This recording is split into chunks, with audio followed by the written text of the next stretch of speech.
కారణం mostly I think hats off to Osmania university. Sonia Gandhi ఇప్పటివరకు ఆంధ్రప్రదేశ్కి రాలేదు, ఇంతవరకు ఆంధ్రప్రదేశ్కి వచ్చి పర్యటన చేయలేదు. How dare she split our state? అంటే గొర్రెల మంద మనం ఎవరైనా ఒక చోట ఇన్వెస్ట్ చేస్తే మొత్తం అందరూ తీసుకొచ్చి అక్కడ ఇన్వెస్ట్ చేసేయడం, అందరూ ఓలోమని హైదరాబాద్ పడిపోతుంది. దానివల్ల ఈ రోజు హైదరాబాద్ ఎవరికి అని దట్స్ బికమ్ దట్ బంగారు బాత్ అయిపోయింది. లీస్ట్ నెంబర్ ఆఫ్ క్రిమినల్స్ టీడీపీలో ఉన్నారండి. That's good enough for me. Telangana and Seemandhra is a game of votes and seats. నా వీడియో చూసి కమెంట్ చేసిన వాళ్ళందరికీ ధన్యవాదాలు. నేను నా వీడియో ఇంత వైరల్ అవుతుందని అనుకోలేదు, ఇంతమంది కమెంట్ చేస్తారని అనుకోలేదు, ఇంత మంచి కమెంట్లు వస్తాయని అనుకోలేదు, ఇంత బ్యాడ్ కమెంట్స్ వస్తాయని అనుకోలేదు. బట్ నేను చేసింది మాత్రం ఒక మంచి అనుకొని చేశాను. సో దాని ఫలితం నేను ఏమి ఎక్స్పెక్ట్ చేయకుండా చేశాను. I'm not affiliated to any political party, నాకు ఏ పార్టీతో సంబంధం లేదు.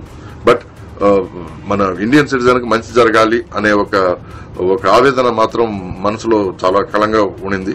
ఇంతవరకు ఎందుకు మాట్లాడలేదు, ఈ తెలంగాణ అజిటేషన్ జరుగుతుండగా మీరు ఎందుకు నోరు తెరవలేదు అని చాలా మంది కమెంట్ వదిలారు. మెయిన్ రీజన్ ఏమిటంటే, ఇప్పుడు నేను నా తమ్ముడు కలిసి ఉన్నాం. మా అమ్మ మాతో ఉంది, మా తమ్ముడు నాకు చాలా అవసరం, మా అమ్మని నేను తీసుకెళ్తాను, నాతో ఉంచుకుంటాను, ఎందుకంటే నాకు పిల్లలు ఉన్నారు అని అంటే, నేను ఒక బ్రదర్గా నేను నిస్సహాయంగా చూస్తూ ఉండడమా లేకపోతే అమ్మ కోసం గొడవ పడ్డమా అనే మీమాంసలో ఉండిపోయాను నేను. బట్ తను చెప్పిన కారణాలు కూడా చాలా బలంగా ఉన్నందువల్ల నేను మూర్ఖంగా పోరాడడం కంటే మనందరం కలిసి ఉంటే బాగుంటుంది అని ఉత్కంఠగా చెప్తూ వచ్చాను నేను. బట్ చివరికి అమ్మ నేను ఎక్కడున్నా నేను నీ అమ్మనేరా అని అనడం, నా తమ్ముడు అమ్మని తీసుకెళ్లిపోవడం, తన ఇంట్లో ఉంచుకోవడం ఈరోజు జరిగింది. ఇది అమ్మ తల్లి తెలంగాణకు ఉపమానం. చాలా మందికి అర్థమైంటుంది అనుకుంటాను. సో ఇటువంటి పరిస్థితిలో పర్సనల్ గా ఫీల్ అయ్యేటప్పుడు, చాలా వీరావేశంగా ఫీల్ అయ్యేటప్పుడు గొడవ పడి గొడవను పెంచుకోవడం, ఆ తర్వాత రక్తపాతాలు ఏర్పరచుకోవడం కంటే దీన్ని పీస్ఫుల్ గా సాల్వ్ చేయడం బెటర్ అని నేను అనుకున్నాను. పీస్ఫుల్ సొల్యూషన్ కోసమే నేను వెతుకుతున్నాను.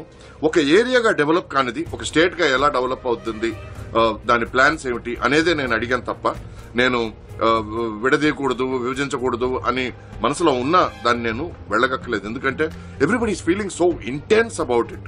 నేను తెలంగాణ గురించి మాట్లాడితే బగ్గుమని కోపాలు రావడాలు, అందరు మండిపడ్డాలు జరుగుతున్నప్పుడు నేను ఒక పెద్దనగా నేను కొంచెం శాంతంగా సాఫ్ట్ గా మాట్లాడడం బెటర్ అని నేను అనుకున్నాను. నేను కూడా అజిటేషన్లు ఇవి చేస్తే ఇప్పుడు గొడవ పడటం వల్ల జరిగేది ఏమిటండి, మినిమం 6 కోట్ల నుంచి 15 కోట్ల వరకు ఒక్క రోజు అజిటేషన్ వల్ల నష్టం జరుగుతుంది. అది అవసరం మనకి? ఆల్రెడీ మనం చాలా బ్యాడ్ పొజిషన్ లో ఉన్నాం. ఇండియా చైనా ఇండియాని కంపేర్ చేసి ఇండియా వచ్చి ముందుకు దూసుకెళ్తుంది, ఎందుకంటే మన ప్రైమరీ ఎడ్యుకేషన్ ఇంగ్లీష్ అని అన్నారు. బట్ మనం దూసుకెళ్లేదు, చైనా మనకంటే ముందు చాలా వెళ్లిపోయింది.